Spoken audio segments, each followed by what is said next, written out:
د پخوا وختو یوه کیسه ده، وایي یو پاچا ځوانان راټول کړه او ورته ویل چې تاسو به خپل ټول پلرونه وژنئ. نو د هغه وخت مستبد او ظالم پاچاهانو خلکو یې په مقابل کې خبره هم نسوه کولی. ځوانان مجبور وو خپل پلرونه ووژني، خو یو ځوان په دوی کې و، پلار ورباندې ډېر ګران و. هغه پلار ته ویل چې زه تا نه وژنمه، د ځمکې لاندې درته ځای جوړومه، په هغه کې دې پټ ساتمه. پلار یې خوارۍ زارۍ ورته وکړې چې زویه، زه تر تا صدقه شم، نور ځوانان چې خپل پلرونه وژني ته ما هم ووژنه او ځان له جنجال خلاص کړه. خدای مه کړه که پاچا خبر سي او تا ووژني، بیا نو زه ژوند څه کوم؟ خو زوی یې ونه منل. پلار ته یې د ځمکې لاندې په خپل کور کې یوه کوټنۍ جوړه کړه او هغه کې یې ساته. پاچا چې ډاډه سو چې ځوانانو خو خپل ټول پلرونه وژلي دي، نو بیا یې ځوانان ورټول کړه. ورته ویې ویل چې اوس به ماته د شګو پړی غړئ. پاچا 3 ورځې وخت ورکړ او ورته ویې ویل دا کار هم ونه کړ نو تاسو هم وژل کیږئ. ځوانان بیرته راستانه سول، یو بل سره یې مشورې کولې، خو د شګو پړی چا نسو غړلی.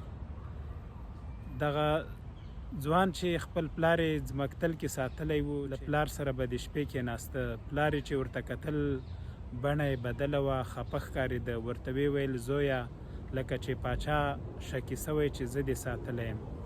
زوی یې ویل چې نه پلاره، پاچا خو اوس موږ ته وایي چې د شګو پړی راته وغړئ، او که ومو نه غاړه نو وژنم مو. پلار یې ورته ویلې دا خو اسانه خبره ده. زوی یې راکېناسته، ورته ویلې پلاره اسانه څنګه ده، تر اوسه د شګو پړی چا غړلی؟ پلار یې ورته ویل زویه مه خفه کېږه، پاچا چې راټول کړئ ته به ورته وایې چې صاحبه که کومه پرانیسته کېږي، کوم نوی کار کېږي، پاچا یې پیل کوي، نو ته د شګو د پړي سر راته پیل که، موږ به یې وغړو. زوی ډېر خوشحال سه. سبا چې ځوانان ټول سو، پاچا ته ورغله، نو مایوس و چې اوس به پاچا څه ورسره کوي. پاچا وویل چې ښه ځوانانو، ما ته هم د شګو پړی وغاړه.